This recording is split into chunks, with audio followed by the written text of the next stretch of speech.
Chapter 12. Leslie Comes Over. Leslie came over to the House of Dreams one frosty October night when moonlit mists were hanging over the harbour and curling like silver ribbons along the seaward glens. She looked as if she repented coming when Gilbert answered her knock, but Anne flew past him and pounced on her and drew her in. "I'm so glad you picked tonight for a call," she said gaily. "I made up a lot of extra good fudge this afternoon, and we want someone to help us eat it before the fire while we tell stories. Perhaps Captain Jim will drop in too. This is his night."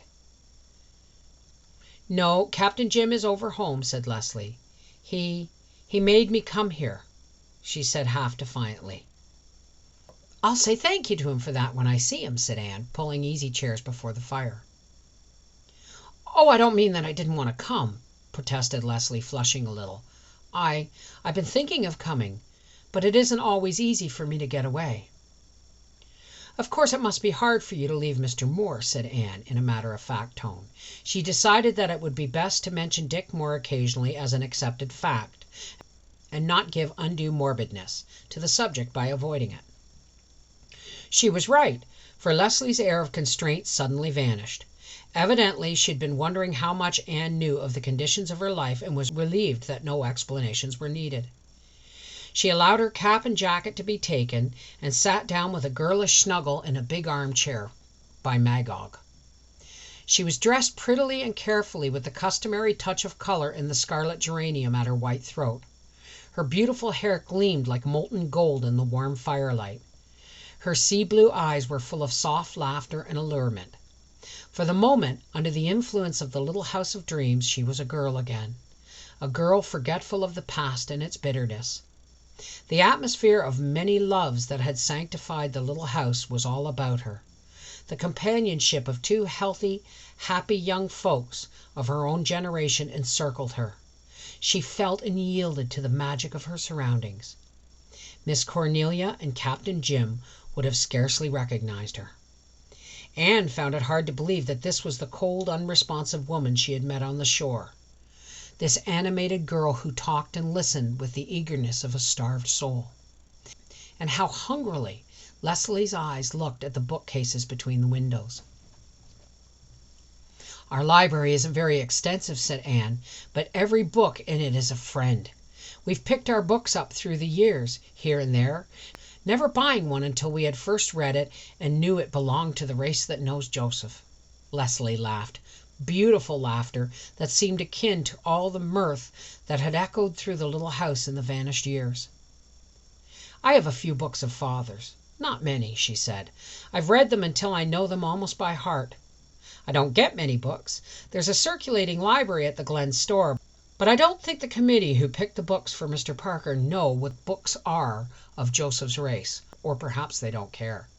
It was so seldom I got one I really liked that I gave up getting any." "I hope you'll look on our bookshelves as your own," said Anne. "You're entirely and wholeheartedly welcome to the loan of any book on them."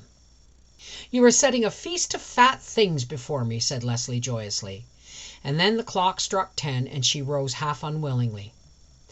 "I must go. I didn't realize it was so late. Captain Jim is always saying it doesn't take long to stay an hour, but I've stayed too, and oh, but I've enjoyed them," she added frankly. "Come often," said Anne and Gilbert. They had risen and stood together in the firelight's glow. Leslie looked at them, youthful, hopeful, happy, typifying all she had missed and must forever miss. The light went out of her face and eyes. The girl vanished. It was the sorrowful, cheated woman who answered the invitation almost coldly and got herself away with a pitiful haste. Anne watched her until she was lost in the shadows of the chill and misty night. Then she turned slowly back to the glow of her own radiant hearthstone. "Isn't she lovely, Gilbert? Her hair fascinates me. Miss Cornelia says it reaches to her feet. Ruby Gillis had beautiful hair, but Leslie's is alive. Every thread of it is living gold." "She is very beautiful," agreed Gilbert so heartily that Anne almost wished she were a little less enthusiastic. "Gilbert, would you like my hair better if it were like Leslie's?" she asked wistfully. "I wouldn't have your hair any color but just what it is for the world," said Gilbert, with one or two convincing accompaniments. "You wouldn't be Anne if you had golden hair, or hair of any color but—" "Red," said Anne with gloomy satisfaction.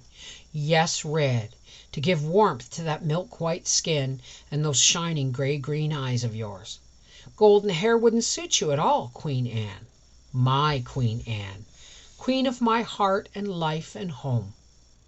"Then you may admire Leslie's all you like," said Anne magnanimously.